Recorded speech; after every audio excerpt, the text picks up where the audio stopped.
Fala pessoal, aqui quem fala é o Assari, trazendo para vocês a continuidade da nossa série de Enneagrama aqui para o canal. Recomendo que vejam o primeiro vídeo da série, do qual introduzo o Enneagrama e conto um pouco da história desse conhecimento, que começou lá com Gurdjieff, que descobriu o símbolo do Enneagrama e passou a utilizá-lo como modelo de processos, semelhante à árvore da vida da Cabala judaica, um mapa que entende como toda a nossa realidade se enquadra em símbolos, que são submetidos a transformações específicas ao longo do tempo. Sinto que enrolei um pouco no vídeo, mas fica aí para quem tiver curiosidade. Futuramente faremos um novo vídeo explicando melhor sobre o símbolo do Enneagrama e a Árvore da Vida, como modelos de processos e como se relacionam com a alquimia. Hoje vamos falar de algo que é necessário entender antes de falarmos sobre os tipos do Enneagrama e seus vícios. Vamos falar daquilo que desde o início se buscou com o entendimento e prática do Enneagrama de personalidades, pelas diversas pessoas que buscavam se autoconhecer. Quando se estuda Enneagrama, a primeira coisa que se busca entender é o porquê de se estudar esse conhecimento. Sabendo meu tipo vai ser como saber minha casa de Hogwarts. É o que muitos dizem. E isso não é nem o chantilly do bolo. Sabe aquela famosa ideia de mindfulness, de onde você é capaz de viver um momento presente, se entregar ao flow no momento, observando os pensamentos e emoções que surgem, lembranças ou preocupações, sem deixar com que te atrapalhem de viver e fazer o que você tem que fazer? A esse ato de apenas observar o que acontece em nossa mente ao nosso redor sem reagir é dado o nome de percepção e nos revela que somos mais do que nossos pensamentos, sentimentos ou impressões. Ao estar treinando cada vez mais sua percepção, você se conectará cada vez mais com o momento presente e a um entendimento cada vez maior sobre as coisas que se apresentam ao seu redor. Ela é o tema desse vídeo que será aprofundado mais à frente. Para você que tem a mente agitada ou costuma remoer inseguranças, dores ou preocupações, deve se lembrar muito bem dos momentos em que você simplesmente estava vivo no momento presente. Seja por estar interagindo com pessoas queridas sem sentir a preocupação do dia a dia intervindo nesses momentos, ou por estar fazendo alguma atividade estimulante totalmente imerso nela, sem ter a mente cheia de outras coisas. Você sentia nesses momentos que você estava ali, que você estava presente e estava vivo, aproveitando o máximo possível. É provável que nesses momentos você inclusive se questionava se realmente era você que estava ali. Essa sensação de se sentir vivo no momento presente, sentir por instantes que suas limitações pareciam não estar presentes, não havia nenhum incômodo, tensão ou ansiedade, que você era capaz de qualquer coisa, parecia mágica. Talvez para muitos de vocês esse seja um estado difícil de alcançar no dia a dia, e você apenas gostaria de alcançá-lo com mais facilidade. Você se vê tendo inseguranças no seu dia a dia, tendo medo de como os outros vão reagir a você, ou tendo pensamentos repetitivos que te colocam para baixo ou que lhe fazem temer o futuro? Vocês já se perguntaram de onde esse sofrimento vem? Já pararam realmente para pensar o porquê certas coisas ruins voltam a acontecer na vida de vocês em um ciclo? Continuam sofrendo pelos mesmos problemas? O que está acontecendo afinal? O Eneagrama de personalidade te dá essas respostas e te abre o caminho para que você possa dar um fim ao seu sofrimento, enxergando as coisas como realmente são, com a lente que é dada a você por estar imerso no momento presente e, consequentemente, estar conectado com sua essência, o que Russ Hudson e Dom Richard Rizzo chamam de espírito, no Sabedoria do Eneagrama, e que alguns espiritualistas chamarão de eu superior. Ele corresponde à parte de cada um de nós que transcende a mente consciente e o nosso ego, está conectada com uma consciência maior e é uma fonte de orientação interior, intuição e compreensão mais profundas do propósito da vida. Alcançar o estado de consciência mindfulness, a maior parte do tempo, é se conectar cada vez mais com a própria essência, com o espírito, se desapegando de velhas amarras que faziam com que você quisesse ter o controle de coisas das quais não tem, seja relacionamentos, vida pessoal ou profissional. É você começar a enxergar seu propósito, aquilo que você realmente veio para fazer no mundo, encontrando potenciais em si mesmo que antes estavam ocultos porque você estava sendo movido pelo seu falso eu, aquilo que o Eneagrama diz ser a personalidade, ou tipo, e movido pela busca de atender necessidades das quais você acha que não foram atendidas em sua infância. Ou seja, você, adormecido em seu tipo de personalidade, pode viver sua vida toda sendo alguém que é movido por traumas e nem sabe disso. Se você é alguém que tem dificuldade de estar no aqui e agora e se vê constantemente sofrendo pelos mesmos problemas, que envolvem limitações que você percebe que tem, que quer superar e não sabe como, e no fim do dia joga tudo pro alto e continua vivendo sua vida, buscando superar esses problemas, mas fracassando miseravelmente, vendo suas atitudes te trazerem de volta onde estava, é quase certeza que você está sob a influência do seu tipo de personalidade. Uma pausinha rápida para divulgar novamente a comunidade de desabafos no Amino, um aplicativo de comunidades muito foda sobre qualquer tema que curtirem, desde séries e animes até jogos e outros temas red flag como namoro. Ele está disponível na Play Store. A comunidade de desabafos em específico é um lugar onde você pode estar sendo você mesmo e compartilhando sobre si, seus anseios do dia a dia em um lugar do qual será acolhido, graças ao esforço dos líderes daquele lugar e das pessoas maravilhosas que estão ali. Crie blogs compartilhando suas ideias sobre o que quiser, respeitando as normas da comunidade, claro. Crie enquetes, participe de eventos, leia o jornal mensal da comunidade sobre temas mais hypados, conheça novas pessoas em chats públicos ou privados e tenha a oportunidade de estar em um ambiente legalzinho. Eu já tô lá e acreditem, se eu que só compartilho coisa de cunho duvidoso tô lá 5 meses e fui bem acolhido, vocês também vão. Link da comunidade na descrição. Podemos entender a personalidade no Eneagrama como um conjunto de crenças, medos e reações condicionadas, couraças de defesa que tivemos que criar, e não nosso verdadeiro eu. Podemos dizer que seu tipo de eneagrama define parte substancial de sua personalidade, e a identificação com ela provoca um profundo autoabandono. Quando passarmos a dizer que desejamos ser quem realmente somos e viver na verdade, o processo de resgate de nós mesmos terá começado. O estudo e aplicabilidade do Eneagrama de Personalidades é uma ferramenta exclusiva para que você, que não sabe por onde começar sua busca por se tornar alguém melhor e mais saudável, que por muito tempo buscou respostas para suas dores e não achou, consiga vivenciar em suas vidas o fato de que é possível conviver com uma consciência limpa, com tranquilidade, desfrutando mais desses momentos de estar vivo no momento presente e descobrindo coisas novas sobre si mesmo que nem sabia que possuía. O próprio Eneagrama é um indicativo de que somos mais que nossa personalidade, de que não somos ela, de que realmente existe algo além que nos define além daquilo que aprendemos nessa vida. Para aqueles que ainda duvidam se temos realmente algo de especial em nós como uma alma, espírito ou qualquer coisa que transcenda o animal, o estudo do Eneagrama é uma ponte para que isso seja reconhecido. Reconhecer que não somos tão limitados quanto pensamos ser enquanto ser humano, que não nos resumimos a máquinas de carne que roda sua programaçãozinha e é escrava dela, das exatas mesmas configurações, como se pensa Marvin Minsky, o pai da inteligência artificial. Nossa personalidade é o intermédio pelo qual nosso espírito se manifesta, um ser dotado de autorreferência e livre-arbítrio, aquele que programa e reprograma a mente, aquele que muda as circunstâncias de sua vida por sua vontade, aquele que reconfigura sua máquina biológica, ou seja, seu corpo, mas que não é ela. Quando deixamos de nos identificar com esse programa, com nossa personalidade, nossa natureza essencial espontaneamente surge e nos transforma. De fato, as limitações de personalidade podem dizer muito quem somos, mas exclusivamente somos nossa essência, um pouco reconhecido atributo do ser ou presença, como é ressaltado por Dom Richard Rizzo e Russ Hudson. Somos uma centelha do divino, verdade para a qual estamos adormecidos de acordo com aqueles que entram na jornada de autodescoberta com o Eneagrama. Mas de nada adianta fazer vocês engolirem isso de uma vez. Esse entendimento só será possível de captar nos próximos vídeos sobre os tipos do Eneagrama aqui no canal, quando perceberem seus tipos e de outras pessoas ao seu redor, e realmente se familiarizarem com o que está sendo dito. Terão um boom em sua cabeça. Com o tempo reconhecerão como os mecanismos da sua personalidade te levam aos mesmos padrões negativos de sempre, e o quão você não é escravo deles, mas sim os controla, com a sua percepção, meio do qual você se conecta com a sua essência e o momento presente. Acho interessante dizer que, de acordo ainda com Dom Richard Rizzo, os Hudson e vários outros autores e pessoas que trouxeram a leveza de viver para o seu dia a dia, não vivenciamos nossa própria natureza divina, nem os outros como manifestações do divino. Assim nos tornamos duros, tratando os demais como objetos contra os quais devemos nos defender, ou que devem ser usados para que obtenhamos satisfação, a partir do apego à nossa personalidade, nosso tipo de eneagrama, formada na infância da qual levamos conosco para o resto de nossas vidas. Quando nos libertamos dos apegos à nossa personalidade e passamos a vivenciar cada vez mais o momento presente, percebemos as maravilhas que ele nos reserva e, consequentemente, uma inteligência maior se manifestando a partir de nós e naqueles ao nosso redor, que revela que tudo está conectado, caminhando em direção ao bem maior. É feita uma analogia que se o espírito fosse água, a alma seria um rio ou lago e a personalidade seria os pedaços de gelo ou as ondas que se formam em sua superfície.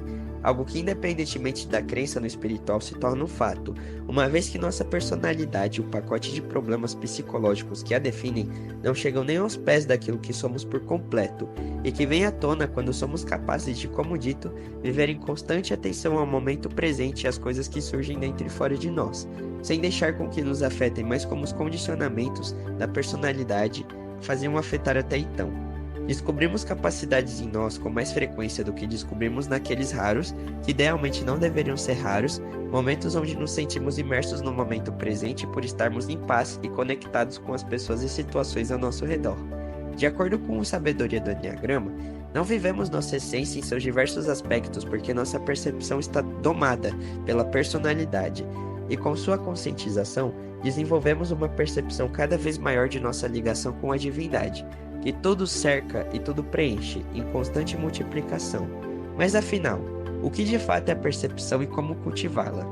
É difícil dar uma definição adequada para a palavra percepção, sendo ela importante em vários métodos que visam o crescimento psicológico e espiritual, como a própria meditação no geral, que visa justamente aperfeiçoá-la. Por isso é mais fácil se referir a ela pelo que ela não é. Ela não é raciocínio, mesmo que seja ativo e concentrado, sentimento, ação, intuição ou instinto. É algo à parte da nossa conversa interior, daqueles momentos em que nos pegamos conversando com nós mesmos em um pensamento atrás do outro. A percepção é o se dar conta em nossa mente de que estamos planejando algo, sentindo algo, tendo alguma impressão, ensaiando alguma conversa, nossos processos de raciocínio e entre outras coisas. Com um pouco mais de percepção, podemos sair de nossa conversa interior e apenas observá-la. Quando não estamos atentos, nos identificamos com o sentimento e não vemos que ele é de natureza temporária com a percepção, pensamos que somos ele ao invés de aceitar que estamos frustrados ou deprimidos naquele momento. Pensamos por instantes que ele define a própria realidade, e quando nos tornamos conscientes deles, observamos claramente seu surgimento, seu impacto e desaparecimento. Quando praticamos a percepção, percebemos com o tempo como tudo o que surge em nossa mente é transitório, e não define quem somos, e muito menos nossos potenciais. Assumimos o controle de como as coisas nos afetam, ao invés de nos entregarmos a essas situações com a ausência de percepção, e deixar com que elas nos causem cada vez mais feridas das quais seremos escravos com o tempo, e farão com que nos comportemos de formas nocivas para nós mesmos e para os outros. Perceber é diferente de julgar, como já falamos antes num vídeo que deixarei aqui no card. O entendimento da percepção aqui necessita ser separado do que é julgamento, para que no processo da nossa expansão de consciência não contenha críticas por parte de nossa personalidade em relação ao nosso próprio respeito e experiências. Ai, não gosto de mim. Ai, acabo de fazer um belo comentário. Esse tipo de comentário interior não costuma levar a nada além da inflação, esvaziamento e empobrecimento da estrutura do ego. E finalmente há uma guerra interior. Não queremos cultivar esse tipo de visão. Esses comentários que foram descritos se tratam de julgamento e não percepção. No caso, nesses momentos você está usando a sua percepção, o seu eu que apenas observa, para definir o que está acontecendo com base em suas emoções. No caso, de ser uma pessoa agradável. Perceber aqui seria apenas perceber suas emoções que surgem nesses momentos, os gatilhos que as trazem, o que realmente está acontecendo em sua mente e o que isso significa para você. Percepção é o que falei anteriormente. O se dar conta do que está acontecendo em sua mente ao invés de se perder nessa bagunça. Uma coisa é você perceber a vontade de reagir a uma situação ou a alguém, seja debochando, criticando ou partindo para cima, ou simplesmente pensando sobre. E outra é perceber esse desejo, buscando entender a natureza dele se ele de fato tem a dizer sobre você e sobre o mundo de forma absoluta. Precisamos nos pegar com a boca na botija, percebendo quando estamos agindo conforme os ditames da personalidade de forma mecânica, abrindo mão da opção a cada instante sem julgamentos, então os velhos padrões começarão a ruir. Estar cultivando a percepção significa, por exemplo, em momentos onde você está prestes a entrar em erupção e voar em cima de alguém, se dar conta do quão essas emoções são mais passageiras do que parecem naquele momento. Perceber que elas podem dizer que você apenas quer atacar a pessoa, para que você não tenha que olhar para suas próprias feridas e inseguranças e admitir a existência delas dentro de você e o que significam.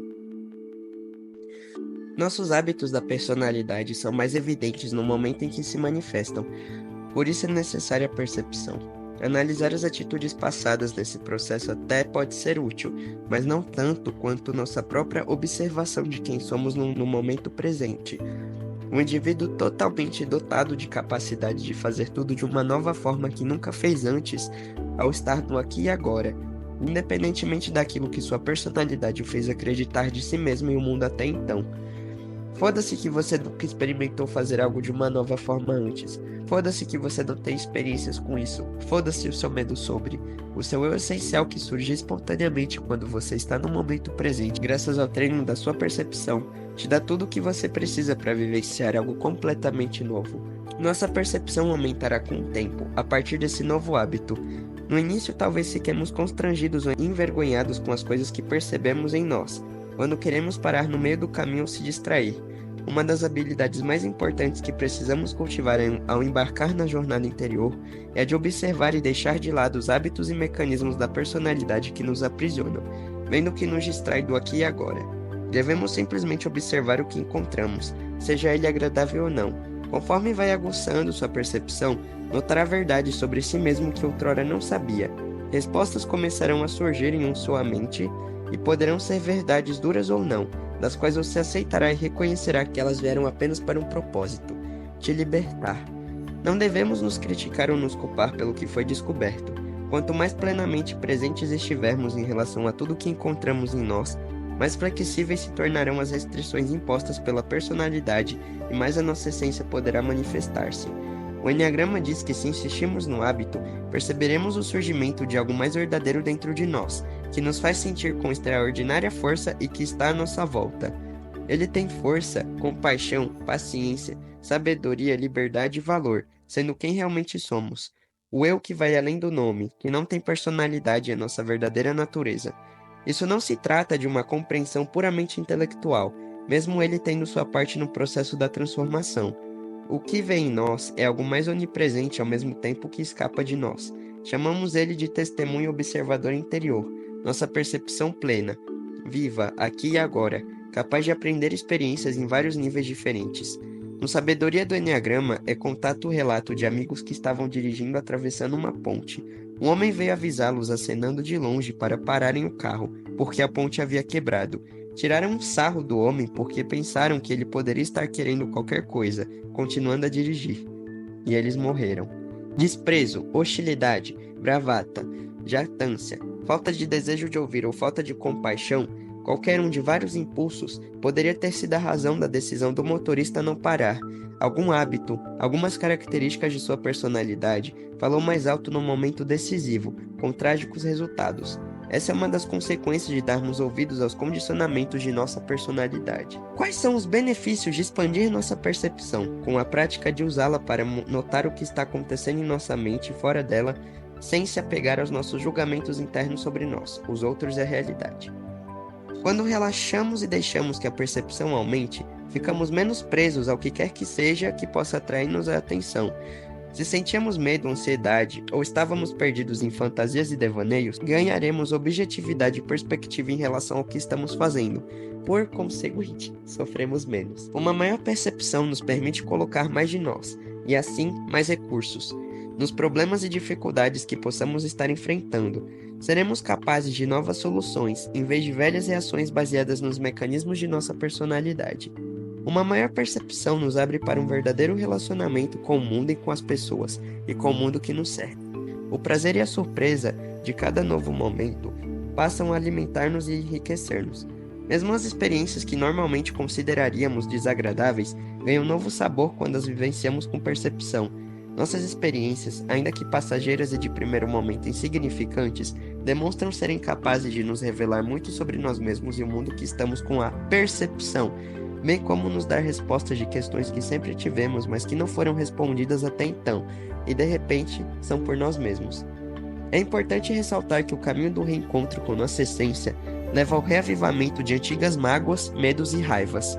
Precisamos cultivar compaixão em relação a nós mesmos, nos amarmos o bastante para saber no processo de nos esforçar para conhecermos quem realmente somos, para que mesmo que ficamos deprimidos, não nos abandonaremos de novo. Quando quisermos nos curar separando quem fomos de quem somos agora, nossa verdadeira natureza emerge. Sua essência, seu eu superior, sua verdadeira natureza jamais será destruída. Não importa o trauma, apenas é obscurecida pela estrutura de nossa personalidade. Se nossa família for muito desajustada, essa estrutura será extremamente rígida e restritiva. Se nossa família for mais ajustada, a estrutura de nossa personalidade será mais leve e flexível. Nosso eu essencial procura meios de manifestar-se, sempre nos apoiando nos esforços de suprir as lacunas de nosso desenvolvimento. Nosso espírito almeja libertar-se, expressar-se, voltar à vida e estar no mundo da forma que deveria, da forma que a vontade de algo maior a todo momento nos convida para estar. Receamos a nos abrir ao que é mais verdadeiro em nós. Quando confiamos no processo e nos entregamos a ele, nossa verdadeira natureza vem à tona. O resultado é a verdadeira integridade, amor, autenticidade, criatividade, compreensão, orientação, alegria, força e serenidade. Todas as qualidades que sempre exigimos da personalidade, mas que na verdade só serão alcançadas quando estivermos conectados com nossa natureza essencial. Ao contrário do que pode crer o ego, não cabe a nós repararmos nem transformarmos. É um grande obstáculo a ideia de que podemos consertar-nos. Não temos de melhorar-nos, temos apenas de abandonar aquilo que nos bloqueia o coração, como diz Jack Kornfield. Algumas ideias interessantes sobre isso são levantadas. O que achamos que precisa ser consertado e que parte de nós se arroga o direito de consertar a outra parte? Que parte são o juiz, o júri e o réu, respectivamente? Quais os instrumentos de punição ou reabilitação e que partes de nós os aplicarão a que partes? Crescemos acreditando que precisamos desconsiderar as partes de nós mesmos que as demais partes não aceitam. Aprendemos que devemos ser diferentes do que realmente somos, com base em alguma fórmula recebida pela mente e pela cultura do bem-sucedido. A ideia de que basta descobrirmos e aceitarmos quem na verdade somos contradiz quase tudo que nos ensinaram, desde cedo em nossa casa até fora dela, uma vez que também estamos sendo surrados do que é um comportamento ou personalidade ideal o tempo todo em nossa sociedade. O cultivo da percepção faz com que percebamos o que está nos induzindo para o prejudicial para que seja possível mudar. Não faremos isso com arenga nem punição com abuso de álcool e drogas, estabelecendo relacionamentos destrutivos, entre outras válvulas de escape que usualmente usaríamos para estarmos bem com nossa consciência estrangulada pelas exigências de nossa personalidade. Quando estamos realmente presentes na vida e passamos a nos abrir para o momento, começam a acontecer milagres, como de ver a cura de nossas mais antigas e profundas feridas pela ação da percepção, feridas inclusive das quais achávamos que não queríamos nos libertar. Eu, por exemplo, jamais acreditei que me veria livre de uma autocobrança excessiva, que desde pequena até uns tempos atrás fazia me enxergar de uma forma tão pequena. Quando comecei, com orientação de algo maior que acredito fazer parte de mim, viver experiências, uma delas encontrar e entender o Eneagrama, passando a cultivar a percepção, aos poucos fui guiado a deixar de me identificar com meu superego, essa voz que criava em mim uma autocobrança excessiva, e experimentar mais da presença. Aprofundarei meu relato no vídeo futuro do tipo 1. Enfim, abandonamos em 1 minuto um hábito que nos atazanou a vida inteira.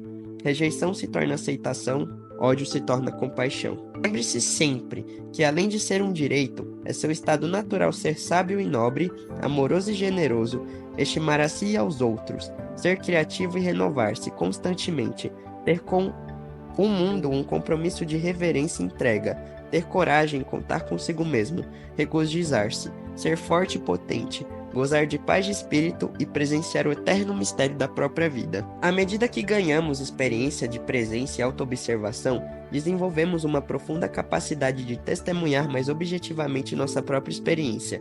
O observador interior é necessária a transformação, devido ao mecanismo psicológico que Gurdjieff chamou de identificação, o qual é um dos meios principais de que se dispõe a personalidade para criar e sustentar sua realidade.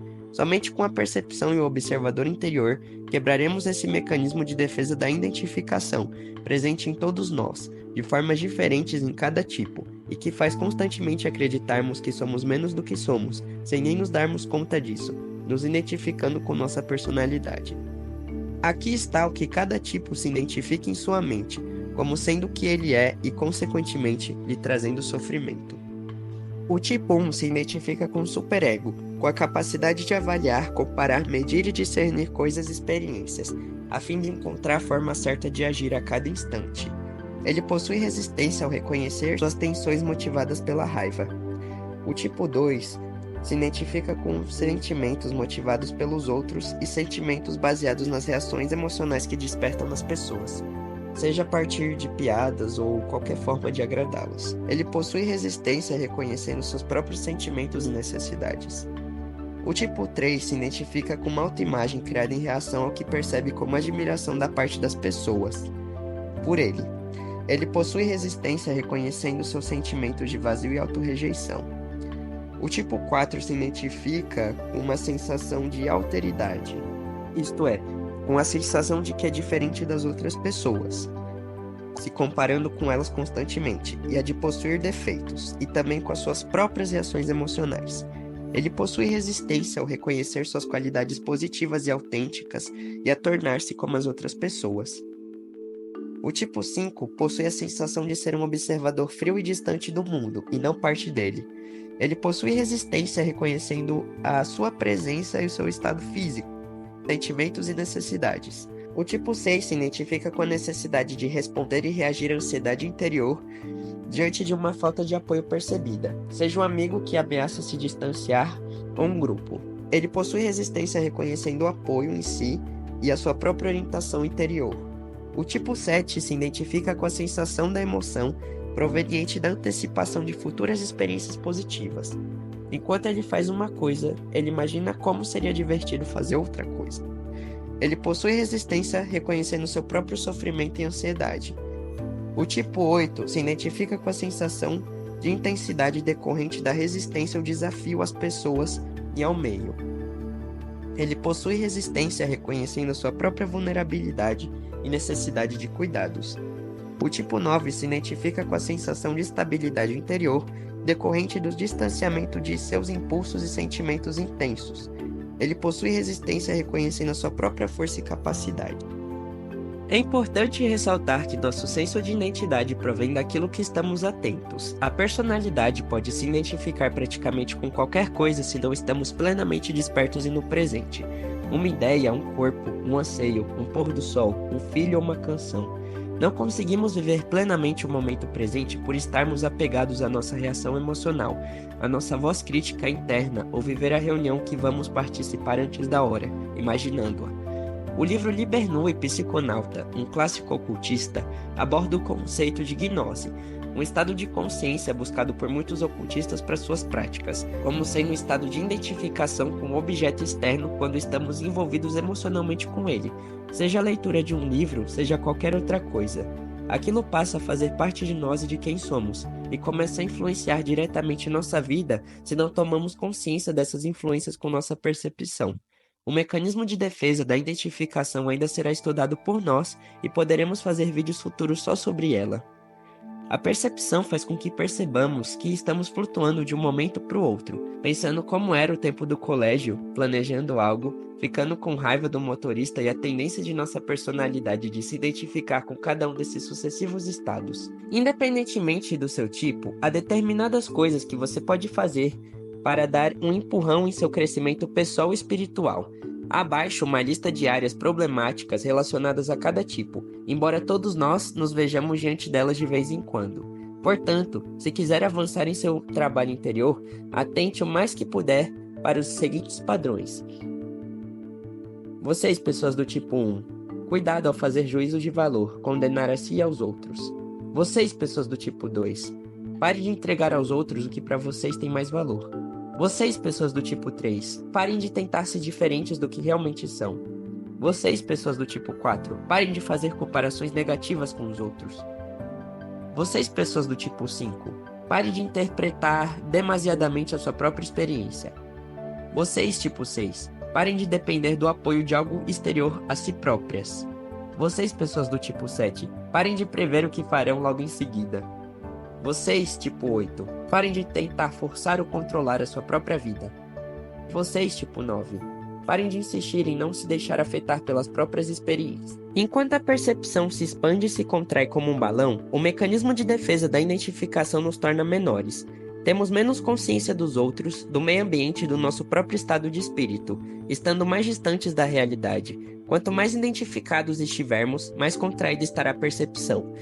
É necessária a nossa participação para o nosso caminho à transformação, pois não podemos maquiná-lo, sendo nossas próprias testemunhas conforme as tradições sagradas do mundo todo concordam e frisam, estando alerta em todos os momentos da vida, com a percepção e se desprendendo de julgamentos precipitados. Confiamos nossa vida aos mecanismos de nossa personalidade, que é como um bebê, tomando decisões cruciais para nós. Se não temos consciência deles, não temos como opinar, mas percebemos que somos integrantes de um tipo, temos a oportunidade de não agir irrefletidamente, de revelarmos a nós mesmos aquilo que em essência nos difere dos animais. Conforme se tornam mais estruturadas, as defesas e estratégias de nossa personalidade nos afastam da vivência direta de nós mesmos, de nossa essência, tornando nossa fonte de identidade, em vez de ser nosso contato com o ser.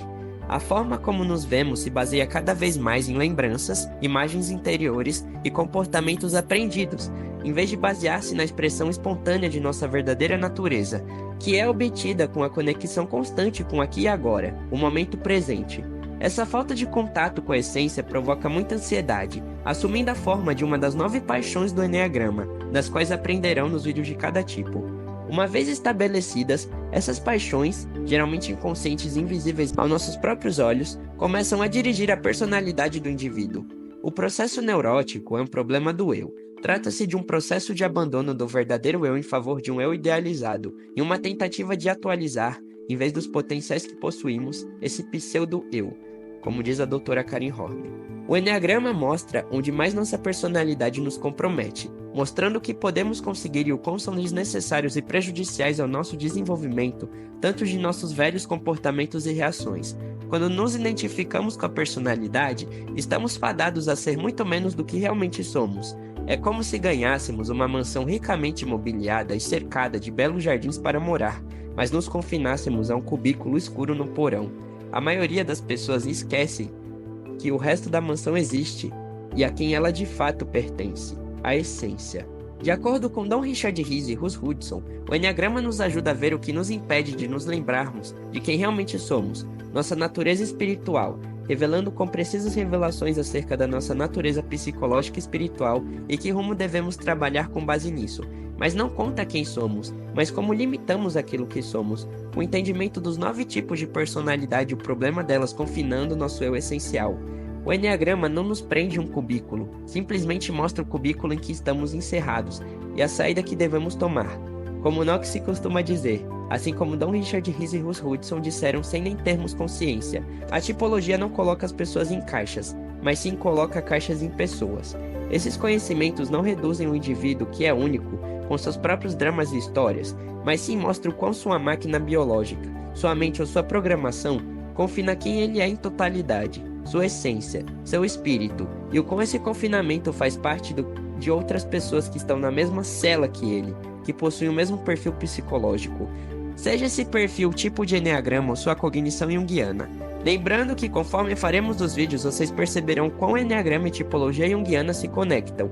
Podemos fazer uma analogia por agora que enquanto a tipologia junguiana fala do sistema operacional de nossa mente, o Eneagrama fala dos softwares instalados dentro do sistema, e que podem ser reprogramados por nós, pela nossa essência, por aquele que percebe. Um dos grandes objetivos daqueles que praticam a meditação, seja para fins de saúde mental ou para fins ocultistas, é justamente praticar cada vez mais a sua percepção e se tornar senhor de seus pensamentos, emoções e impressões, estando mais presente no aqui e agora e as verdades que ele traz, eliminando aos poucos o caos de sua mente, os excessos de pensamento, emoções e anseios, estando mais consciente de onde eles estão vindo e o que significam. Uma das mais profundas lições do Eneagrama é que a integração psicológica e a realização espiritual não são processos separados. Sem a espiritualidade, a psicologia não nos liberta nem nos conduz às mais profundas verdades que existem sobre nós. Sem a psicologia, a espiritualidade pode representar uma ilusão e uma tentativa de fuga da realidade. O Eneagrama não é nem psicologia árida nem misticismo confuso, mas sim um instrumento de transformação que usa a lucidez e a precisão da psicologia como ponto de partida para uma espiritualidade profunda e universal. Desse modo, num sentido bastante literal, o Eneagrama representa a ponte entre a psicologia e a espiritualidade. O fulcro dessa psicologia sagrada é que nosso tipo básico revela os mecanismos psicológicos pelos quais esquecemos nossa verdadeira natureza, nossa essência divina, e o modo como nos abandonamos. Nossa personalidade se vale de nossa capacidade inata de erguer defesas e compensações para o que nos magoou na infância, a fim de sobreviver às dificuldades que encontramos nessa época. Inconscientemente adotamos um repertório finito de estratégias, autoimagens e comportamentos que nos permitiram resistir e sobreviver aos primeiros desafios de nosso meio ambiente. Portanto, cada um se torna perito numa determinada forma de comportamento que, quando excessivamente utilizada, se torna a base da área desestruturada da nossa personalidade.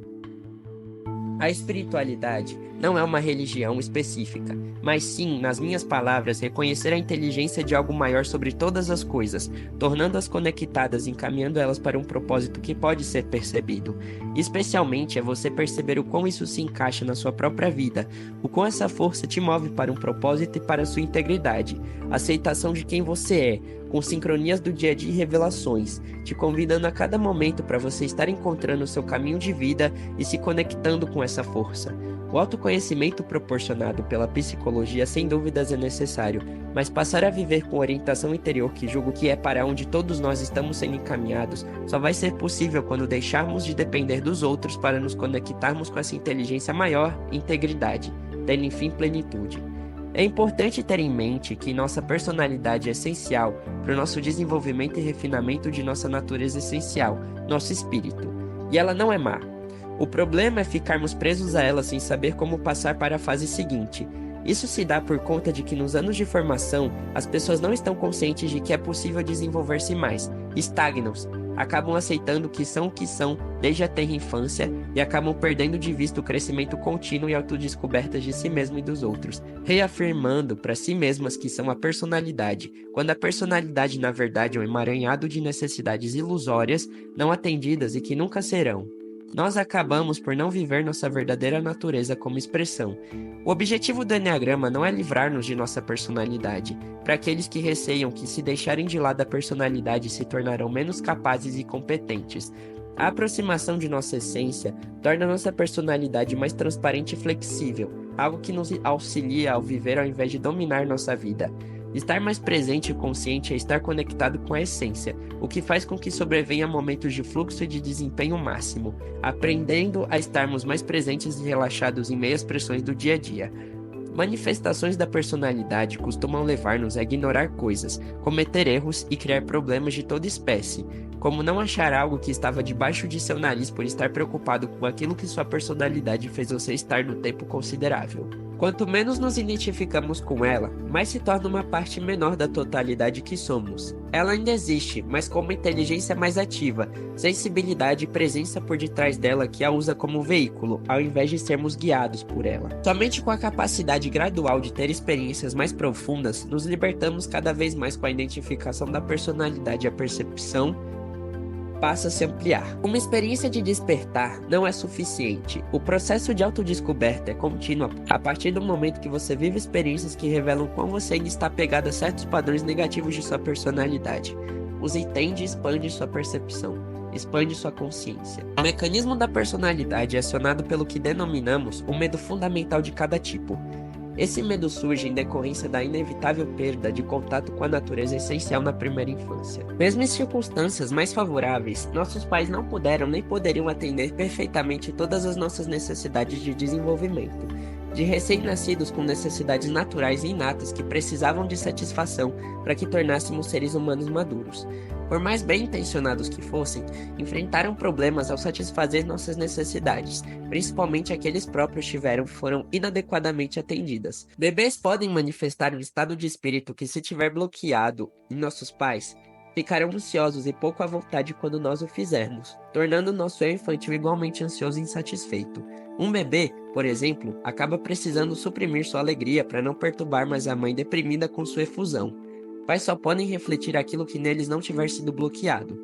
Essa gama limitada e muitas vezes desestruturada de atitudes e comportamentos grava-se na alma receptiva da criança como pano de fundo que ela usará na vida e em todos os relacionamentos futuros, e será uma das estruturas de sua personalidade. Pelas necessidades infantis estarem bloqueadas e não satisfeitas, começamos a sentir logo no começo da vida que certos elementos-chave estão faltando em nós, com uma sensação de que há algo fundamentalmente errado conosco.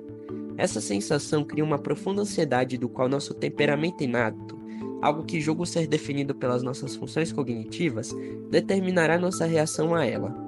Mesmo que não consigamos verbalizar o que é, sentimos o puxão de uma ansiedade muito forte e inconsciente, nosso medo fundamental, que será explorado no vídeo de cada tipo. A natureza humana é movida pelo medo e pelo desejo, um ensinamento milenário universal que o medo e o desejo fundamentais ajudam a compreender, como se acredita também o filósofo Thomas Hobbes. Cada tipo possui um medo fundamental característico, embora sejam universais. São uma reação ao medo universal da morte e aniquilação. Veremos em nós mesmos os medos fundamentais de todos os 9 tipos, embora o que é inerente ao nosso tipo nos motive o comportamento muito mais que os outros. Para compensar o medo fundamental, surge um desejo fundamental, ou prioridade do ego, pois é o que ele se empenha em obter.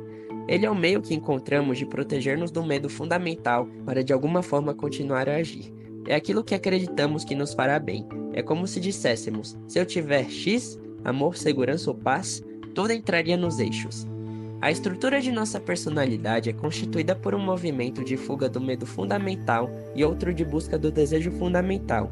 O tom de nossa personalidade surge dessa dinâmica, a qual se torna a base de nossa noção do eu.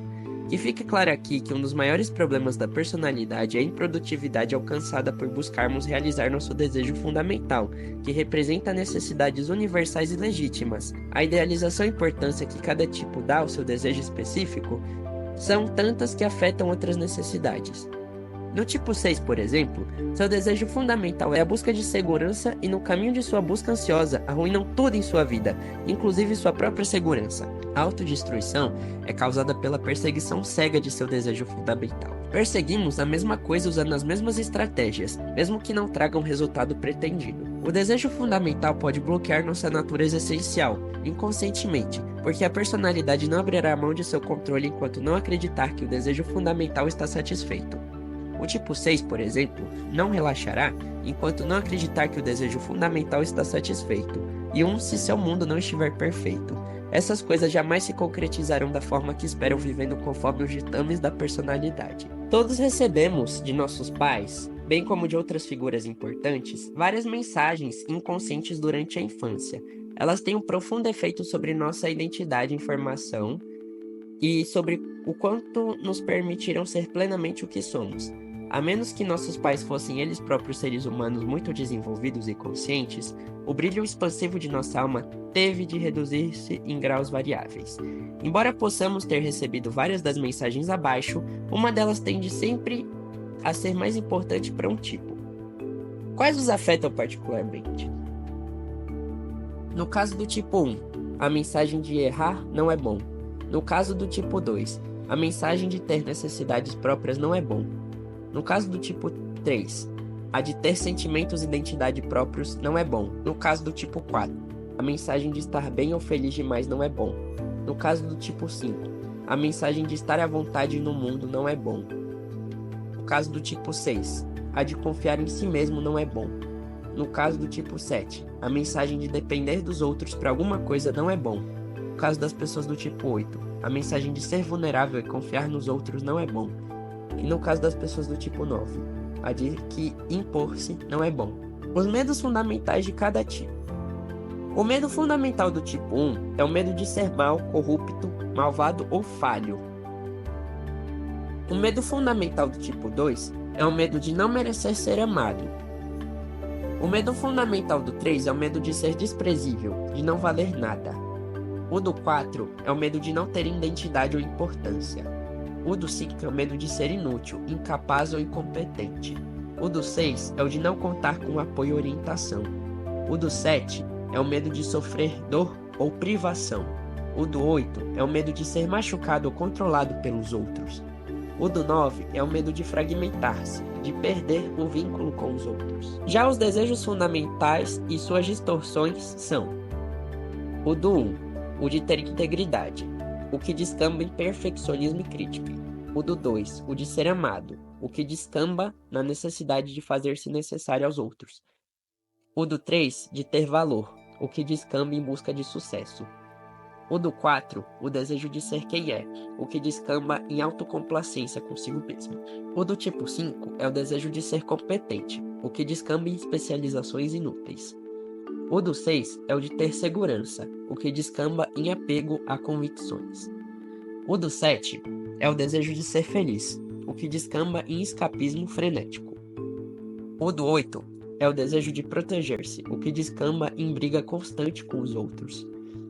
E o do 9 é o desejo de estar em paz, o que descamba em teimosa negligência. A psicologia sugere que nossa capacidade de agir como adultos maduros e integrados é em grande parte determinada pelo modo como nossas necessidades específicas de desenvolvimento foram satisfeitas na primeira infância.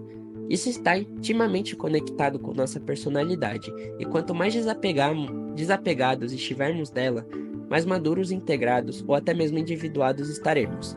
Segundo Jung, a individuação consiste no desenvolvimento pessoal e na realização mais plena possível da personalidade representada pelo si mesmo, o eu em totalidade, segundo ele, que surge com a conciliação do consciente do indivíduo, aquilo que ele percebe em si, com o inconsciente, aquilo que há nele, mas que não percebe, como seus potenciais. Podemos associar a ideia da individuação com a conexão com o eu superior. O Eneagrama é para abandonarmos os mecanismos limitadores da personalidade e as sucessivas camadas de defesas e identificações que acreditamos ser nosso eu, para que se possa viver mais profundamente quem e o que realmente somos, tendo a orientação de nossa essência. Gurdjieff e outros mestres espirituais disseram repetidas vezes e alertam que nosso estado de consciência normal é uma espécie de sono, em relação ao nível de consciência que podemos atingir. Nosso estado normal está tão distante da vivência direta da realidade quanto o sono é da vigília. As necessidades que não foram atendidas são lacunas que interferem na capacidade de vivenciar a plenitude existencial. A plenitude essencial. Nossa personalidade é como um gesso que se forma nessas lacunas e que são reforçados onde mais necessitamos para proteger-se de futuras mágoas. Ele é necessário para que o membro se recupere e volte a funcionar como antes. Todavia, se não retirarmos ele, limitará terrivelmente o membro atingido em seu desenvolvimento, mesmo sabendo que os sonhos nos parecem reais enquanto estamos dormindo. Somos sonâmbulos que acreditam ser pessoas conscientes e determinadas que têm controle sobre as coisas. A verdade é que nossa atenção foi tomada pelas preocupações e pelos traços de nossa personalidade, e não fazemos a mínima noção disso. Perceber e entender o seu tipo de personalidade lhe dará um banho d'água fria, pois mostrará que aquilo que você afirma ser na verdade a sua própria cova, da qual está cavando sem parar. Quando acordamos e percebemos que estávamos sonhando, nossa relação com a realidade se altera e a noção de quem somos ganha outro foco. O despertar do transe da personalidade funciona da mesma forma. Ficamos surpresos ao perceber o quão estávamos perdidos mesmo sem perceber, ainda que naquele instante assumiríamos estar despertos para verdades, dormindo grande parte da vida. Os sentimentos e estados que constituem nossa noção do eu são aqueles que acreditamos necessário à realização do nosso desejo fundamental. Esquecemos que existem outros modos de ser. Começamos a crer que somos esse padrão. Criamos uma autoimagem, uma autodefinição, um tipo de personalidade previsível. Essas qualidades são minhas, mas aquelas não. O medo fundamental do tipo 8, por exemplo, é o de ser magoado ou controlado por outras pessoas ou pela vida, e o seu desejo fundamental é de proteger-se e defender-se, algo que todos nós precisamos. Todavia, os jovens do tipo 8 começam a concentrar nas qualidades que encontram em si que os ajudarão nessa tentativa de proteção. Descobrem sua força, perseverança, sua firmeza e sua força de vontade e começam a usá-las para desenvolver e reforçar a identidade do seu ego. No processo, deixamos de lado velhas defesas para vivenciarmos sentimentos que evitamos a vida toda. Então, é comum que nos sintamos ansiosos, pressentindo que algo incômodo possa surgir, quando nos mantemos abertos para nós mesmos. Isso é um bom sinal. Quando começamos a nos importar com nosso crescimento espiritual e expansão de consciência, devemos ter em mente que ele não é linear, até toda a nossa psique se reorganizar. O processo de crescimento implica um movimento constante entre o abandono de antigos bloqueios, a abertura para novas possibilidades e o encontro de níveis de bloqueios mais profundos, tendo experiências espirituais gratificantes e, em seguida, voltar aos estados reativos, negativos ou receosos. Precisamos ser pacientes em nosso crescimento, largando expectativas sobre quando e como evoluiremos. Levamos muitos anos para construirmos nossas defesas do ego e não podemos esperar desmontá-las da noite para o dia. A alma tem sua própria sabedoria e não permitirá que vejamos nada a nosso respeito, muito menos que renunciemos o que quer que seja, antes de realmente estarmos preparados para isso. Quando começamos a se esforçar para estar mais presentes, pode ser comum o receio de estar parado, olhando o próprio umbigo, de que estarmos presentes nos impedirá de lidar com os problemas importantes da vida, de sermos aéreos, inúteis e incompetentes. Na verdade, o que ocorre é o contrário, ficamos mais atentos e nossos julgamentos e percepções mais precisos. Em última análise, valemos para alguma coisa simplesmente pelo que de essencial incorporamos em nós, e se não incorporamos, a vida é um desperdício, como diria Jung. Se apenas você acendesse a luz da percepção e observasse a si mesmo em tudo que o cerca ao longo do tempo e dia, se você visse refletido no espelho da percepção da forma que vê seu próprio rosto refletido no espelho de sua casa, ou seja, exatamente como ele é, sem o menor acréscimo de distorção, e se você observasse esse reflexo sem julgamentos nem condenações, veria um sem número de mudanças maravilhosas se processarem em você. Só que não, você não poderá controlá-las nem planejá-las com antecedência. Não é você quem resolve como e quando elas devem ocorrer. Somente essa percepção que não julga pode curar, mudar e fazer alguém crescer. Mas a seu próprio modo e em seu próprio ritmo, como diria Anthony de Mello, no The Way to Love. Quando estamos presentes, podemos fazer tudo melhor do que nunca. Além disso, adquirimos novas capacitações muito mais facilmente porque nossa concentração aumenta. A inteligência age de maneiras surpreendentes, fazendo-nos ir direto à informação ou habilidade necessárias à resolução do problema que temos à nossa frente. Temos medo de que com a presença revivamos antigas feridas na infância. Temos medo que se revelarmos nossa verdadeira natureza, não seja reconhecida ou amada, que ela possa ser rejeitada e humilhada, fazendo-nos vulneráveis ou levando as pessoas a temer-nos ou trair-nos, ou ser machucados mais uma vez. Entretanto, quando nos revelamos completamente, ganhamos paz e espaço imensos, além de tranquilidade para viver. Descobrimos que estamos inteiros, vivos e ligados ao mundo que nos cerca. Não há por que não viver assim, a não ser pelas razões que a personalidade nos dá, razões com certeza parciais e interessadas. Manifestar a essência é o famoso seja você mesmo e tá tudo bem. Percebemos que a presença é o que essencialmente somos, nos atentando para o que está acontecendo ao momento, e que ela permeia todo o espaço que existe dentro e fora de nós, sendo leve, delicada e prazerosa, podendo dar ensejo ao surgimento de muita coisa boa, sempre dizendo para nós o que nos impede de estarmos mais presentes, ocupando parte de nós que ainda não aprenderam a relaxar. Ela se revelará com o tempo e de nada adianta tentar rotulá-la ou pensar muito a seu respeito. O Enneagrama é uma forma poderosa, junto do cultivo da percepção, para a presença, para nos despertar de nosso transe. As estruturas e projetos da personalidade nos impedem de estarmos presentes. Isso é um trabalho para a vida inteira. Para saber que estamos despertos, há 3 características para as quais podemos atentar. 1. Vivenciamos plenamente nossa presença enquanto seres vivos, aqui e agora. Sabemos que alguém está aqui, sentimos nossa substancialidade, nosso ser, e assim cravamos os pés no momento. Além disso, isso ocorre não por estarmos imaginando de um ponto de vista exterior, mas sim porque estamos dentro da experiência, totalmente ligados às sensações do corpo, desde a cabeça até os pés.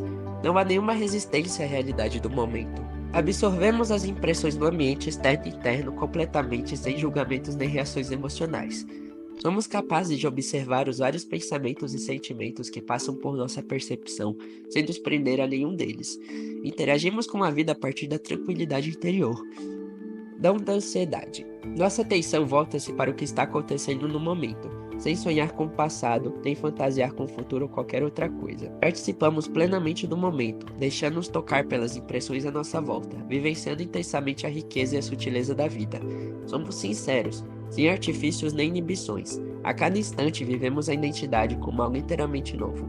Estamos sempre em busca de alguma fórmula, regra ou oração, que resolva os problemas, mas não há nada que substitua a presença. Sem ela, não há nenhuma oração, meditação, mestre nem técnica nesse mundo que possa nos transformar. É por isso que podemos passar anos e anos observando as práticas de nossa religião e ainda assim não conseguir personificar as nossas convicções. Podemos ter experiências extraordinárias em momentos em que nos sentimos livres dos grilhões da personalidade. Porém, mais cedo ou mais tarde, em geral, muito mais cedo do que gostaríamos, voltamos a viver como antes. Isso é assim porque não entendemos a importância vital da presença. ela não é, nem pode ser, parte da personalidade ou de sua ordem do dia. A boa notícia é que a presença já está aí, mesmo que a percepção que temos dela tenha sido limitada por nossa preocupação com os estreitos interesses da personalidade. Quanto mais valorizamos, cultivarmos e fortalecemos a percepção, mais claramente as qualidades mais profundas de nossa natureza essencial se manifestarão. O espírito sempre está presente, assim como o sol sempre brilha por detrás das nuvens, como diria Dan Millman. Um convite à abundância. O Enneagrama nos lembra os diferentes elementos ou qualidades que compõem o ser humano inteiro. Cada um dos convites seguintes se baseia nas virtudes simbolizadas pelos 9 tipos, independentemente de qual seja o nosso. Podemos aceitar todos eles. Convite ao tipo 1, o de viver por um objetivo mais sublime. Lembre-se que é de sua verdadeira natureza tipo 1, ser sábio e ponderado. Convite ao tipo 2, o de cuidar de si mesmo e dos outros. Lembre-se, tipo 2, que é de sua verdadeira natureza ser bom consigo mesmo e ter boa vontade e compaixão para com seus semelhantes. Um convite ao tipo 3, o de desenvolver-se e dar aos demais um exemplo. Lembre-se que é de sua verdadeira natureza tipo 3, ter prazer na sua própria vida, estimar e valorizar as pessoas. Um convite ao tipo 4, o de abandonar o passado e renovar-se com as próprias experiências. Lembre-se, tipo 4, que é de sua verdadeira natureza perdoar e usar tudo o que estiver ao seu alcance para o seu crescimento e renovação. Um convite ao tipo 5, o de observar a si mesmo e aos outros sem julgamentos nem expectativas. Lembre-se, tipo 5, que é de sua verdadeira natureza ter os pés na realidade, contemplando as infinitas riquezas do mundo. Um convite ao tipo 6, o de ter fé em si mesmo e confiar na bondade da vida. Lembre-se que é de sua verdadeira natureza, tipo 6, ser corajoso e capaz de lidar com a vida sob quaisquer circunstâncias. Um convite ao tipo 7, o de celebrar com alegria a existência e compartilhar sua felicidade. Lembre-se, tipo 7, que é de sua verdadeira natureza ser feliz e contribuir para que a experiência de todos seja rica. Um convite ao tipo 8, o de defender-se e defender aquilo em que acredita. Lembre-se, tipo 8, que é de sua verdadeira natureza ser forte e capaz de influir sobre o mundo de várias formas positivas. Um convite ao tipo 9, o de levar ao seu mundo a paz e a cura. Lembre-se, tipo 9, que é de sua verdadeira natureza ser uma fonte inesgotável de serenidade, aceitação e bondade. E é isso, pessoal. Espero que tenham curtido o vídeo e que tenham guardado no coração de vocês tudo o que foi dito. Peço que curtem o vídeo e compartilhem. Comentem o que acharam, dúvidas e suas experiências que sempre são bem-vindas e fazem parte da nossa busca conjunta pela verdade. Fiquem bem.